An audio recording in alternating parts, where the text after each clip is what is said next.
One of the most significant factors that determines who works in what jobs is geography. And one of the most significant factors that determines what any one of us can achieve in any one given day is usually timing. And so if we're trying to figure out how do we build a government that is more capable of harnessing the talents of more citizens, and how do we take each of those citizens and enable them to just be more of what they already are, more of themselves for their coworkers, more for the citizens, and more for their families. It's really about trying to figure out how to help them make better use of time. And so what the real promise of this virtualization is not that we can have more online meetings. It's actually that we are able to draw on this deep talent pool, regardless of where in the world people happen to be born or happen to live, to democratize access to these opportunities and these roles by allowing people to work from anywhere. And I think that's really not just efficient. I actually think that that's really promising in a uniquely and deeply American way, because it allows a greater competition for talent, and it allows people to have more freedom to live where they want to live and do what they want to do. And the second part is time.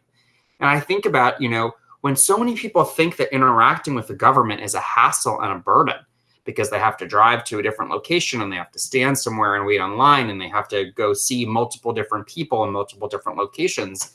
And they put up with what we malign as a bureaucracy, or we malign as red tape.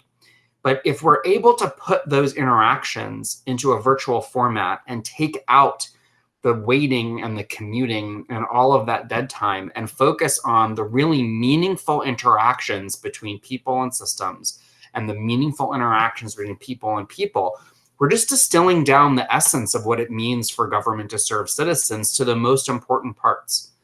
And I think if we can find a way to do that without losing the essential humanity of the interaction between the government and citizens, we're able to just create a much more efficient interaction that allows people to really get what they need as citizens from the government agencies that serve them, and cut out all the stuff that gives people these negative associations with government.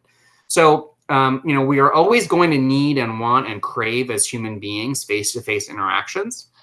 And there's always going to be a time and place where it is a priority to have those face-to-face interactions.